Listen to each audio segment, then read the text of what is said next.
Chers téléspectateurs, téléspectatrices de Metro News, bonsoir. Bienvenue dans la deuxième édition de cette semaine. Au sommaire, l'année scolaire 2024-2025 a débuté comme prévu ce mardi 1er octobre. Toutefois, l'occupation de certaines zones par des gangs armés empêche des milliers d'enfants de se rendre en classe, hormis les problèmes financiers. La police nationale a annoncé de nouvelles mesures de sécurité pour la rentrée des classes. Les patrouilles seront intensifiées, en particulier dans certaines zones de la région métropolitaine de Port-au-Prince, afin d'assurer la sécurité des élèves et des établissements scolaires. Alors que les maladies cardiovasculaires continuent d'augmenter de manière alarmante en Haïti, l'Institut Panos et le Centre de prévention des maladies cardiovasculaires mettent en garde contre l'ignorance des risques et appellent à la mise en place de campagnes de sensibilisation.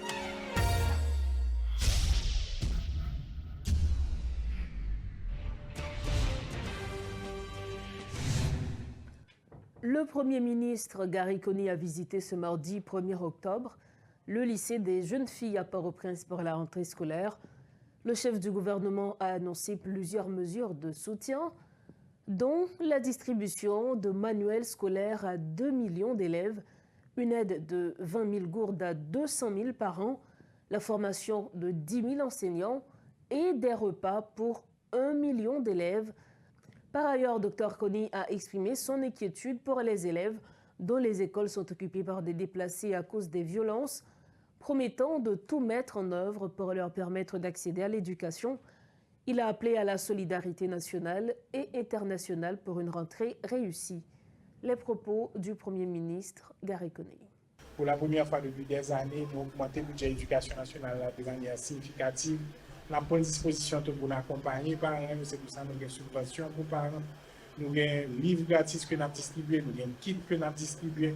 Nous avons pris toutes dispositions pour les parents dans la mesure de leurs moyens. Évidemment, nous avons dit que le matin, nous ne sommes pas satisfaits. Nous ne sommes pas satisfaits parce que nous avons toujours gagné près de 40 écoles qui sont occupées.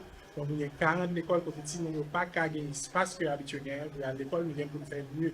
Et nous avons continué le travail pour faire mieux. Nous voyons des gens.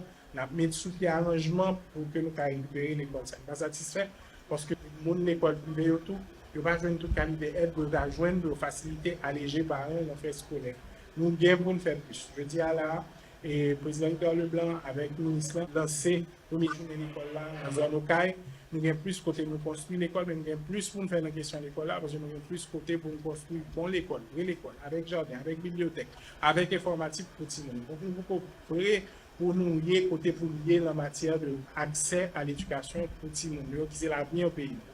Mais par contre, l'histoire, ce n'est pas seulement une histoire négative, c'est une histoire de directrice, c'est une histoire de parents, c'est une histoire de groupe de monde qui a fait tout ça, capable avec les moyens pour être capable d'assurer que les gens eux-mêmes à l'école. Mais la vérité, je dis à mon conseil spécial tout pour des dizaines, des centaines de petits monde qui n'ont même pas pu venir à l'école aujourd'hui. Ils n'ont pas pu venir à l'école aujourd'hui parce qu'ils ont pris en otage par gang. Ils ont pris en otage par groupe armé. Ils n'ont pas bien privilège aujourd'hui pour une talent en salle de classe. Je profite pendant là pour me dire parents, si mon que nous sommes solidaires, pour me dire que même dans le pays de guerre, l'école et l'école sont sacrées. Je dis à premier jour de l'école, là, sont jour d'unité pour nous, tout le bagage que tout haïtien comprenne. Nécessité pour tout le monde à l'école, à l'apprendre, à faire amis, à l'apprendre à socialiser. L'école là, son droit sacré. Tout parent, tout haïtien, tout monde, tout secteur privé, nous fait pour solidaire à principe pour tout le monde place c'est l'école.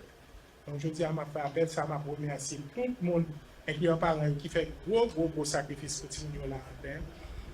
M'a demandé tout le monde qui est capable pour ton contribution pour amener l'école là fait bien, pour passer bien, pour nous faire assez, pour faire contribution. Il m'a pas assuré nous le gouvernement que moi-même m'a dirigé, m'a continué à faire tout ça nous capable pour assurer nous que l'année scolaire ça au moins passer bien petit. Sous question déplacée, on fait 2 mois là, nous presque chaque semaine sur l'école. C'est un gros problème pour nous. Et nous pouvons joindre des solutions. Non seulement parce que c'est l'école qui occupe les besoins de l'école, mais c'est parce que nous vivons dans des conditions très, très difficiles. Et la réponse est oui. Nous avons avancé et nous continuons à avancer. Évidemment, nous avons des problèmes que nous avons essayé de résoudre dans les prochains jours. et m'espérer qu'au fur et à mesure, je connais qu'il y a au moins 4 écoles côté que nous faisons gros progrès, mais c'est pourquoi c'est d'espérer que dans les prochains jours, après, ça n'a fait comme on a fait avec déplacés. Pour un problème de caille, de logement pour Port-au-Prince, il faut que nous sûr que nous avons des logements décents. Nous ne pouvons pas retirer dans l'école là pour laguer dans la rue. Nous sommes obligés par un accompagnement, ce que nous avons essayé de faire, mais ça prend du temps, le contexte n'est pas difficile. Alors que l'année scolaire a commencé ce 1er octobre, des milliers d'élèves restent confrontés à une situation difficile et n'ont pas accès à leur salle de classe.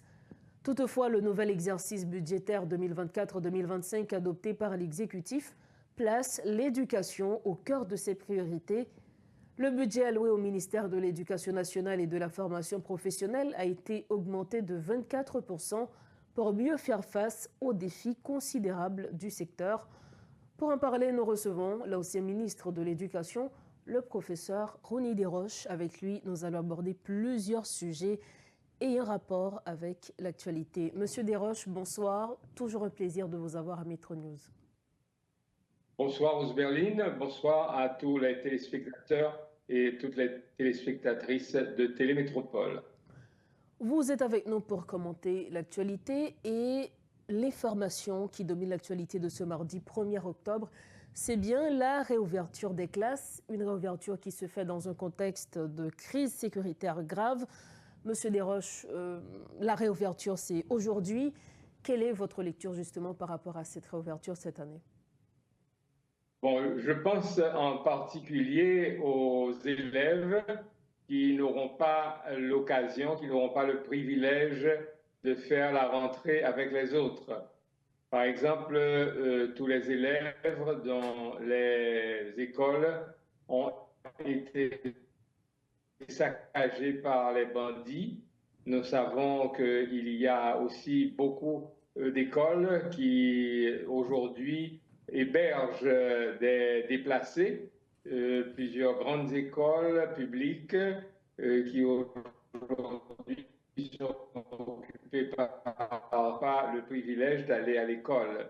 Nous pensons également à toutes les écoles qui ont été vandalisées également. Je pense à certaines écoles comme le nouveau collège Byrd, par exemple, où enfin, il y a eu des dégâts énormes, non seulement au niveau du mobilier, mais au niveau du laboratoire, au niveau de la bibliothèque, laboratoire informatique, laboratoire de sciences naturelles, et, bon, d'autres écoles, petits séminaires, les Sœurs de la Lune, etc. Et il y a plus de 1900 directeurs d'école qui sont victimes de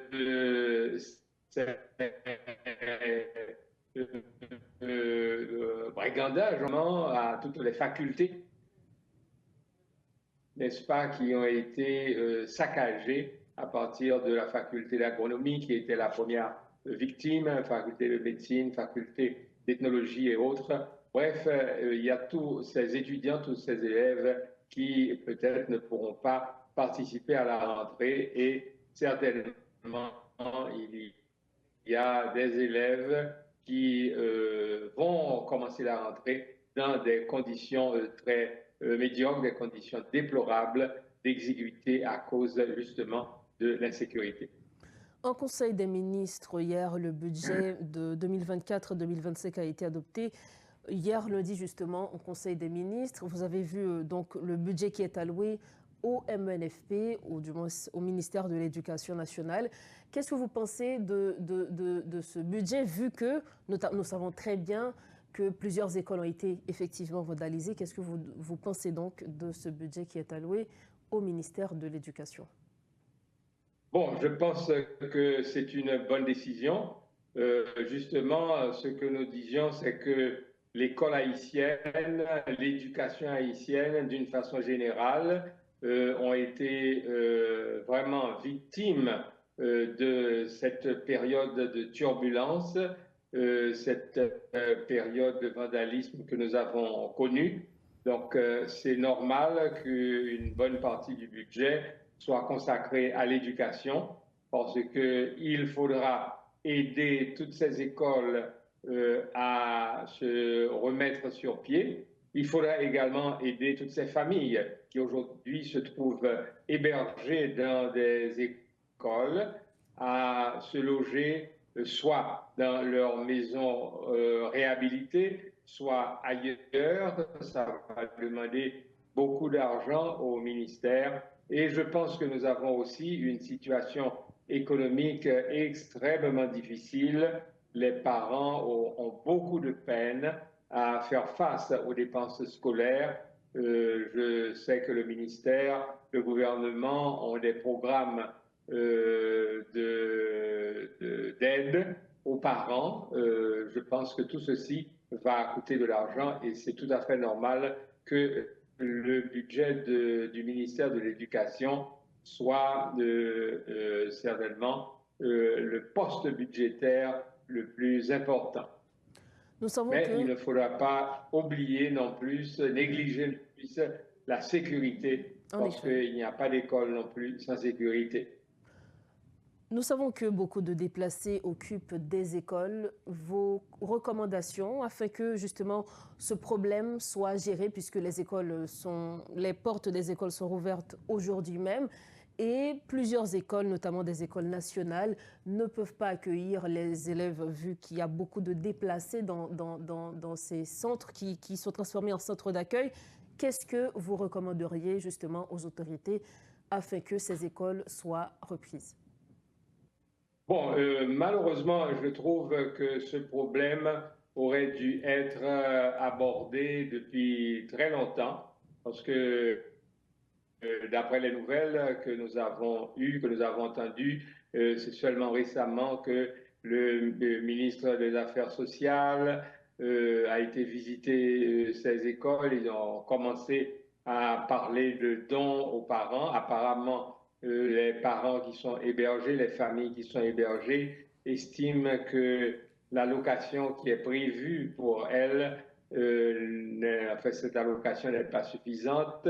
Bon, il me semble que tout ceci devrait être abordé depuis longtemps. Mais en tout cas, mieux vaut tard que jamais. Je crois qu'il faut faire un recensement de tous les espaces qui sont aujourd'hui vides. Peut-être qu'on peut les aménager dans des dortoirs pour certaines familles, des espaces qui ne soient pas des écoles, parce que les écoles publiques ont été occupées immédiatement. C'était un réflexe normal, mais je suis presque sûr qu'il y a d'autres espaces que l'on peut trouver que l'État peut louer momentanément pour héberger les familles. Et même, on peut, comme ceci a été fait pendant la période du tremblement de terre, avoir des espaces qui sont aménagés spécialement pour accueillir des familles.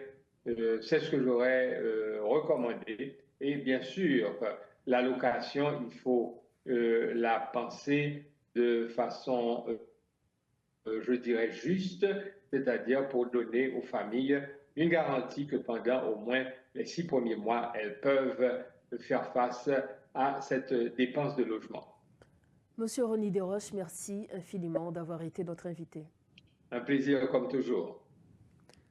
Voilà donc les précisions de Rony Desroches de l'initiative de la société civile. Il était l'invité de Maître News ce soir. Avec lui, on parlait éducation.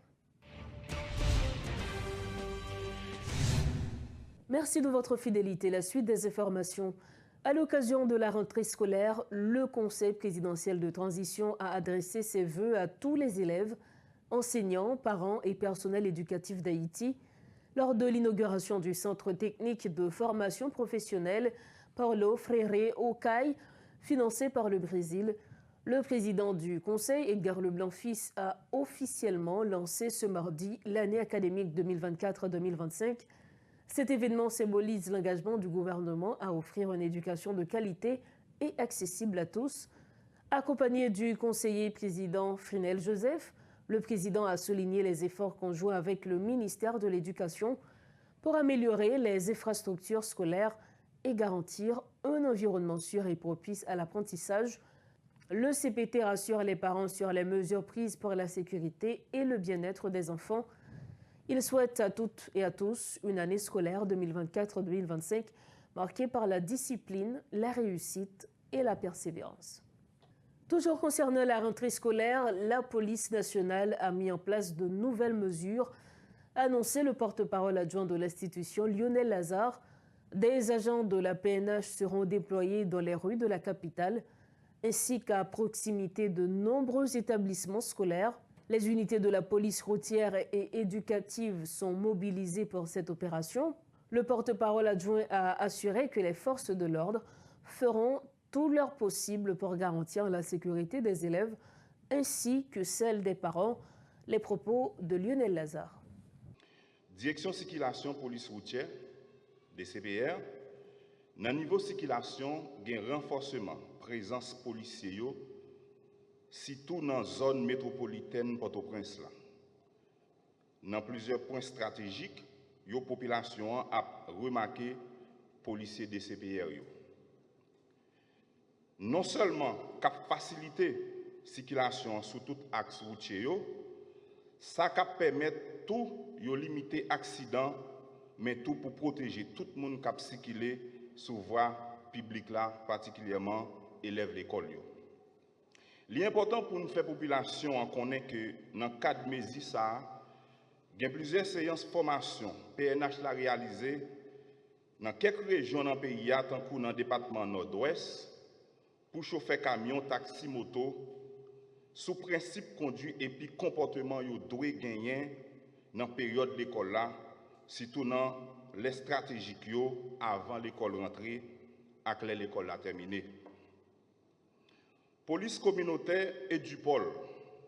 Dans le cadre de mariage, police population, ça nous les MPPA, c'est ça qui fait police communautaire éducative et du pôle mobiliser pour accompagner et puis assurer sécurité parents, élèves, professeurs. Dans le cas d'accompagnement, ça, et du pôle a bien agent qui fait patrouille, bien policiers qui déploient sous motocyclette avant l'école rentrée.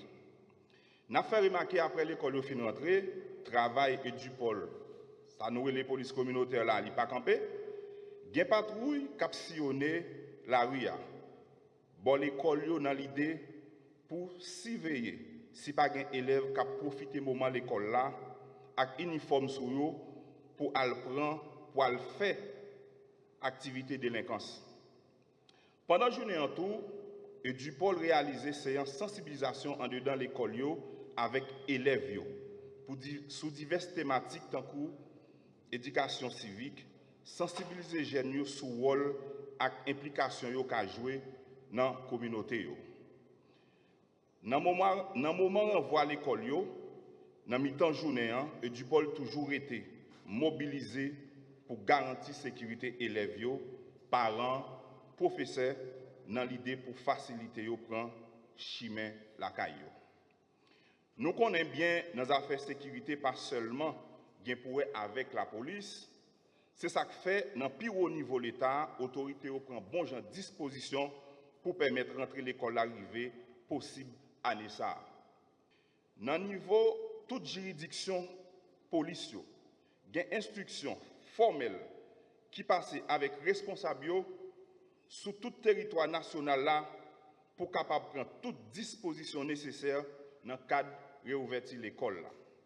Exemple, dans le département NIP, il y a plusieurs patrouilles pour renforcer, il y a plusieurs points fixes aux alentours de l'école, dans le département sud-est, département sud, Grand'Anse, Latibonite, et tout l'autre département en dedans pays qui concernés. On parle santé pour refermer ce journal. L'Institut Panos et le Centre de prévention des maladies cardiovasculaires alertent sur l'augmentation des cas de maladies cardiovasculaires en Haïti. Alors que ces cas deviennent de plus en plus fréquents, une enquête nationale menée par ces deux institutions révèle un manque d'informations au sein de la population sur ces maladies, ainsi qu'une incompréhension des facteurs de risque. Les responsables de ces structures appellent les autorités à lancer des campagnes de sensibilisation afin de réduire le nombre de victimes dans le pays. Compte rendu, Reggie Fortuné. Les maladies cardiovasculaires sont la principale cause de décès dans le monde, selon un rapport de l'Organisation mondiale de la santé publié en 2021. En Haïti, les risques liés à ces maladies sont particulièrement élevés, mais aucune mesure spécifique n'a été prise pour limiter le nombre de cas enregistrés. Une enquête nationale réalisée par l'Institut Panos et le Centre de prévention de maladies cardiovasculaires souligne que même les méthodes de prévention les plus élémentaires sont inconnues de la majorité de la population. Si nous regardons les résultats qui parlaient de est-ce que il y a un peu de monde qui connaît qui moyen pour éviter les maladies cardiovasculaires, il y a un peu de monde qui pas connaît. Donc le fait qu'on pas connaît ou pas connaît facteur de risque tout.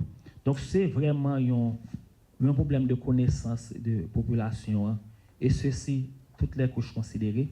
La mauvaise alimentation, l'inactivité physique, la consommation de tabac et l'usage nocif de l'alcool sont les principaux facteurs de risque des maladies cardiovasculaires, souligne le docteur François Stacco. Apparemment, la majorité des personnes interrogées ne disposent pas d'assez d'informations concernant ces maladies mortelles qui n'épargnent pourtant personne, affirme Francine Gédéon, chargée de présenter les résultats de cette enquête. Il y a 88% de monde, nous te disons est-ce que vous avez parlé des maladies ça mais il y a 88% de monde qui t'a répondu qui content de parler de maladies, environ 12% de monde pas connaissance maladie du tout. Et chaque question on était un peu segmenté regarder niveau d'éducation moun yo dans 88% de monde qui content de parler de maladies. On voit que c'est surtout une partie de monde qui a un niveau d'éducation plus élevé. Alors que de nombreuses personnes sont mortes en Haïti ces dernières années de ces maladies, la sensibilisation doit être priorisée par les autorités afin de limiter le nombre de victimes, estiment les responsables de l'Institut Panos et du Centre de prévention des maladies cardiovasculaires. Ainsi formulent-ils des recommandations aux décideurs. Et un problème de sensibilisation, un problème d'appropriation de fléau ça que maladie cardiovasculaire représente et qui pas épargner personne. Donc c'est vraiment pour moi enquête ça c'est un leitmotiv qui pour faire nous doubler d'efforts dans l'exercice que nous avons mené depuis 2 ans pour nous essayer de sensibiliser toutes les couches sur maladie cardiovasculaire ça. Plus des 3/4 des décès de maladies cardiovasculaires dans le monde surviennent dans des pays à revenus faibles ou intermédiaires. Souvent, leurs habitants n'ont pas accès aux moyens de détection précoce et aux traitements, conclut l'OMS dans son rapport sur l'évolution de ces maladies. En Haïti, la situation n'est guère différente et nécessite des solutions urgentes.